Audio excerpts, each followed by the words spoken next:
Welcome to Wandering Jews, a J-Square Adventures. Travel far enough and you meet yourself. We're your hosts. I'm Scott. And I'm Sorelle. And today we're going to talk a little bit about a must-do site. So whenever you're traveling, if you're going to Paris, you must see the Eiffel Tower. And if you're in San Francisco, you must see Fisherman's Wharf and the view onto Alcatraz. And when coming to Jerusalem, of course, the Western Wall, the Kotel, is without a doubt a must-do. Now, going to Jerusalem's uniqueness as a city sacred to three Abrahamic faiths, we don't do that at great length. But I just want to remind people, we're talking about a city with a long history, over 3,000 years. We're talking about a city with ongoing contemporary geopolitical prominence and questions and challenges. All that's well known. Today, Wandering Jews, we're going to zoom in on what many consider Judaism's most sacred site, the Western Wall. And with our own J-squared twist, we'll zoom in even tighter to the pluralistic prayer site along the southern section of the Western Wall in the archaeological garden known as Ezrat Yisrael. So the Kotel for me, Scott, I don't know if I told you, but I made Aliyah when I was 20 years old. And I was scheduled to begin Hebrew University in the fall of October 1998. But when I arrived, I discovered very quickly that there were student strikes, which meant university didn't start for 3 months. That led to me getting a number of jobs. And one of those jobs was in the Old City, working at a little grocery store called Tony's. On the way to my job, Tony's, I would go there every day. I would stop off in the quiet hours of the morning. I mean, we're talking 6 a.m. Nobody's awake. It's quiet. It's me and the wall. It's beautiful to be out at that time of the day. It is amazing. And I'm standing there. This is my first experience. Yes, I'd been to the Kotel as a child a couple of times with my family. But this is me arriving in Israel. I'm a new immigrant embarking upon a life in Israel. And it was mind-blowing to me that 1 minute I was standing at the Western Wall, just me and the wall, that represents so much to our people. And I held that to me. And then 15 minutes later, Scott, I was stacking shelves in Tony's. Talk about the heavenly and the earthly coming together. And that was my experience every single day. So it's interesting because when we think about the Western Wall, historically, it means so much to so many people. That was my personal experience. But look, when we think about the Western Wall, which means so much, what are we talking about? We're talking about one remaining wall of a magnificent compound that no longer exists. And yet Jews spanning generations, continents, flock to it. So what about this wall, right? This one wall is so holy. And it was originally a retaining wall of the Temple Mount. And it's changed over time.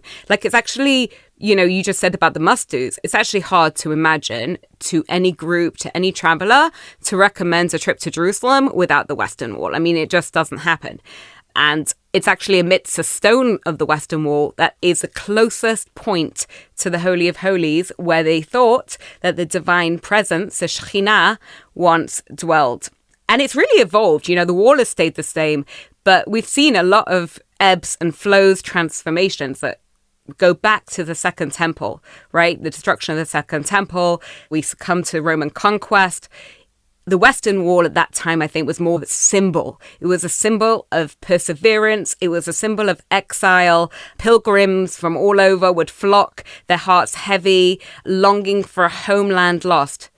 And it wasn't until you fast forward, it wasn't until the reunification of Jerusalem that the destiny actually took an interesting, decisive turn. It was reclaimed by the Jewish people after the 6-Day War, and it became like a place where the collective aspirations of a nation reborn, and the hope was that worshippers would be able to pray freely.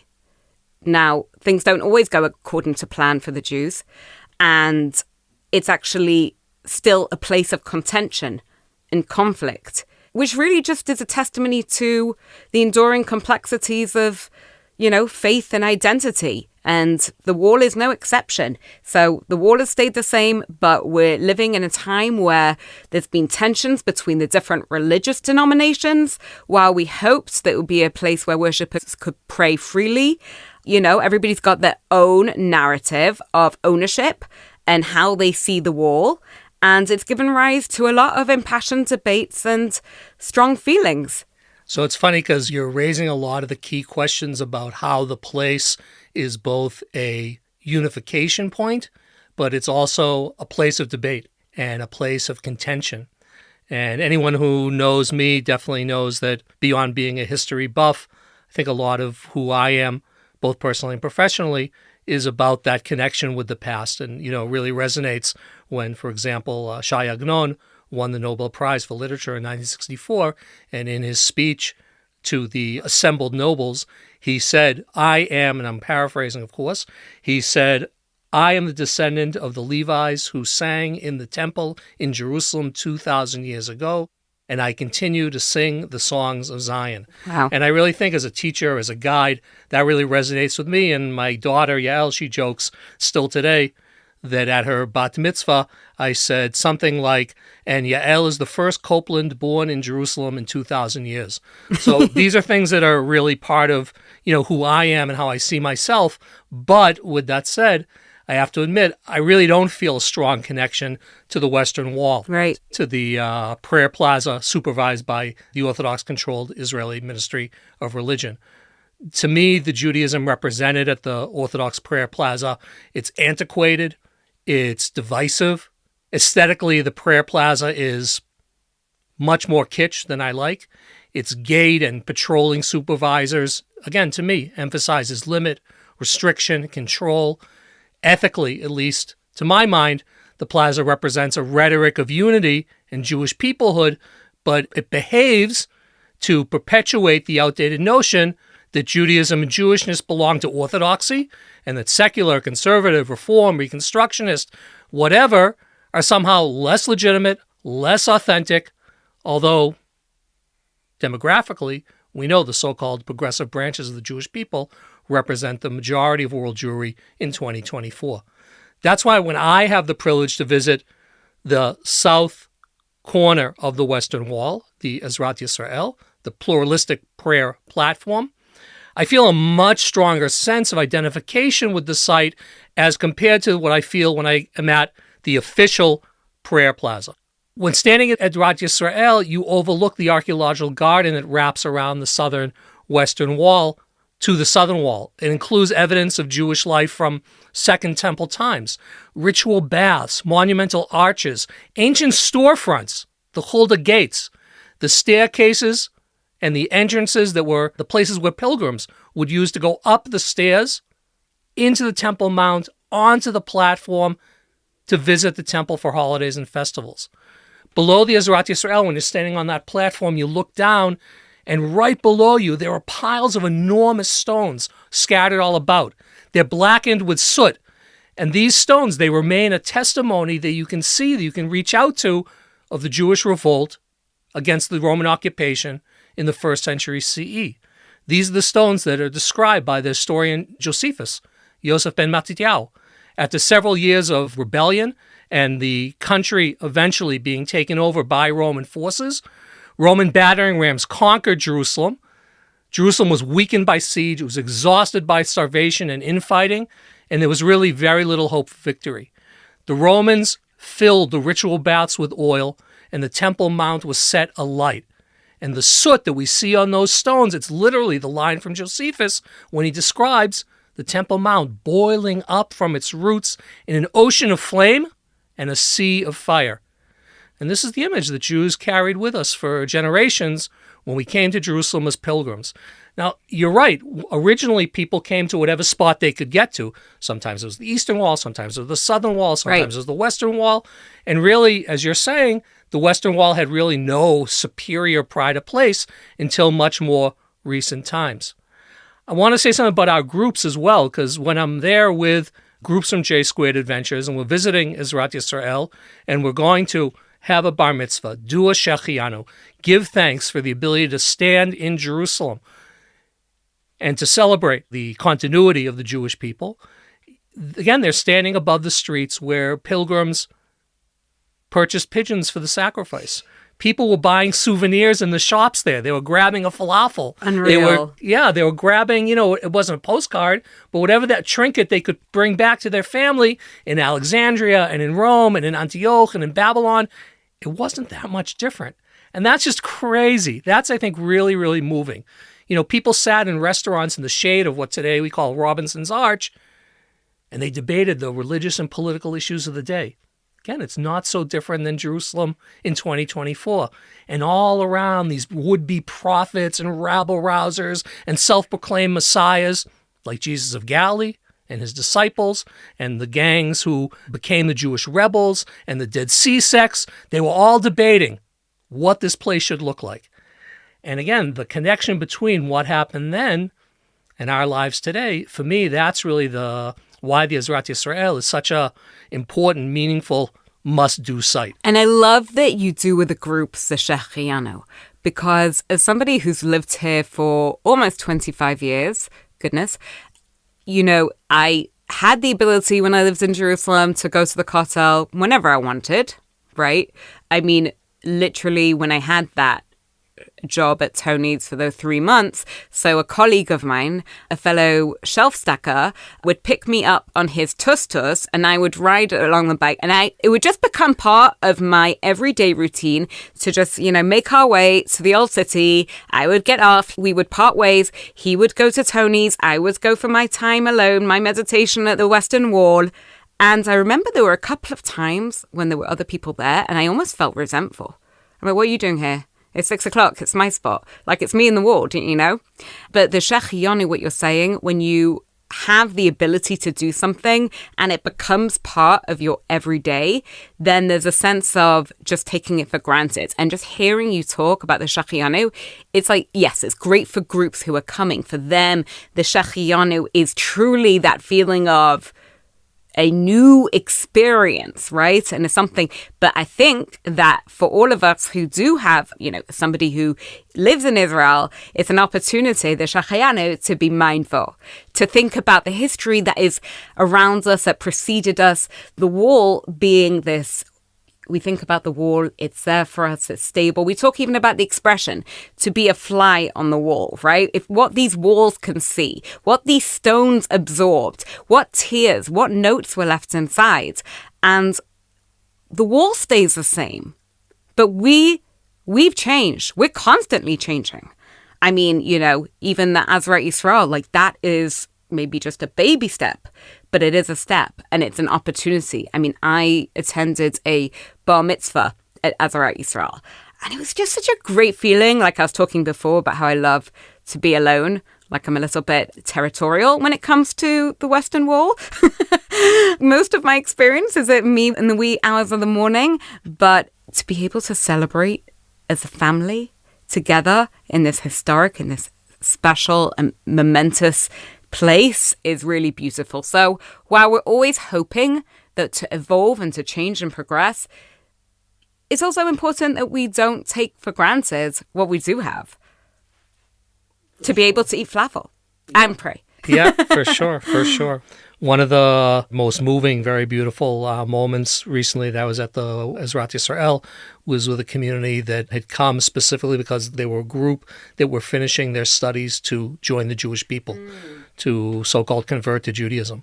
And, I was thinking to myself as they were gathering and I had a chance to speak to them a little bit, and each person, they were coming up in small groups and reading from the Torah. And okay, their pronunciation was, not always exactly on. Yeah. And you could see people were a little bit nervous, but they took it really seriously. Oh, that's lovely. And that sense that like with everything going on around us in the world, there were still people who were saying, hey, there's something here that's meaningful. That's real, that's authentic, that adds to my life in a significant way. And I want to be a part of that. They actively chose. Exactly. We talk about the chosen people, but, we kind of we're born into it. That's but right. They chose and they're standing there. An American group. And so in that sense, I think is exactly what you're saying, that it's easy to go somewhere and kind of upstairs at the prayer plaza, it's almost as if you're being told what's appropriate.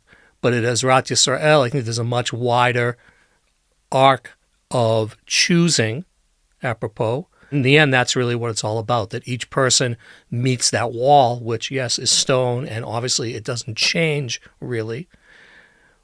But perhaps it can change, and Jewishness and Judaism can change based on what each one of us is choosing to bring when we come to Israel, when we come to these sites, when we visit Ezrat Yisrael, and hopefully the things that we bring will also carry us forward, both in terms of our ongoing commitments, choices, and also hopes for the future. I love it. And also to recognize that even though we love the stability and we love the fact that we have the Western Wall, to recognize that we're bringing a different version of ourselves each time to the wall and, you know, bringing together structure, but also progress and change.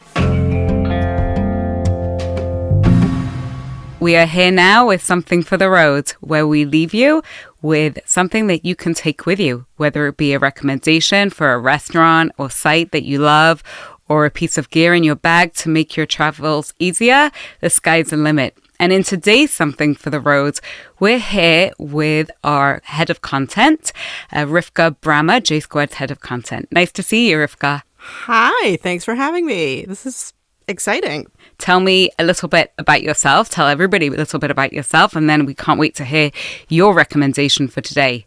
So nice to meet you all. My name is Rivka Brama. I'm head of content. Just to be head of something is very exciting, which means my primary job is to find content and sites and people and things that are interesting to put in our programs, so then our travelers can enjoy them and that we have our finger on the pulse and know what's happening here and feel like we can give our travelers an authentic vision of what this country is all about, basically. Amazing. And I have the pleasure as language person at J Squared of editing many of Rivka's incredible recommendations and content. Which leads me to the fact that I am not an American or a native English speaker. That's why I need Sorelle's help. Which leads me to the fact that I have been living in Jerusalem almost all my life. And the spot I want to tell you about is located in Jerusalem.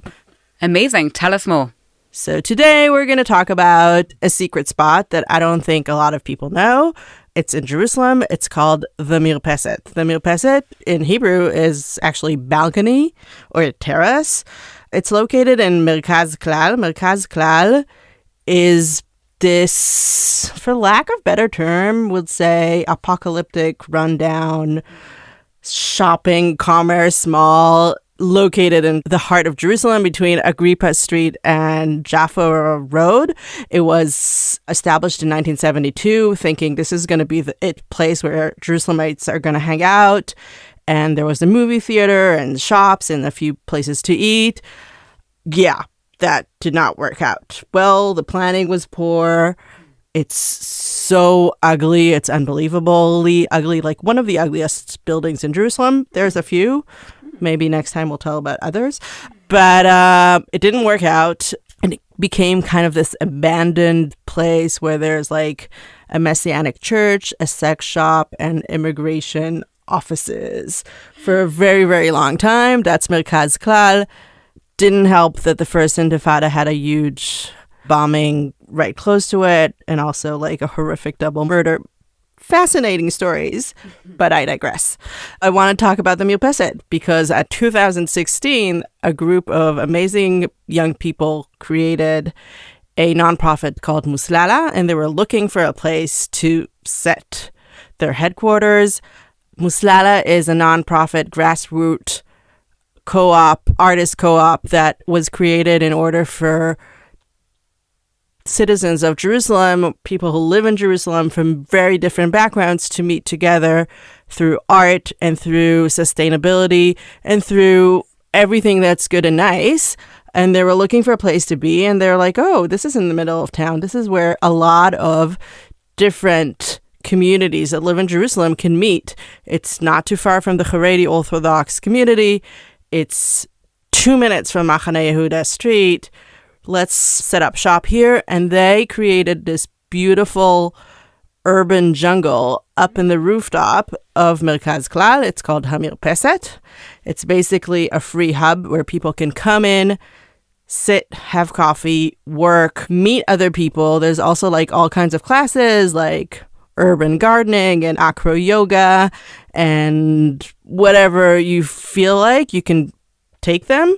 And there's a beautiful rooftop that they have used, and everything is sustainable and amazing. And if you're really, really adventurous, you can, in the summertime, pay a really small amount of money and go camping on the rooftop. Really? So you're basically 3 minutes away from your favorite marzipan, basically. You can buy your marzipan cookies. You can come in, sit on the rooftop, and meet some really authentic Jerusalemites. That sounds incredible. Well, that wraps up our conversation for today, but we will be back in a few weeks with a new episode of The Wandering Jews. We hope today's conversation sparks something inside you, whether it's a new idea, place to see, or a handy tip for your next trip. Dive deeper into the world of travel on our J Squared Adventures website and stay in the loop with our latest adventures on all our social media platforms.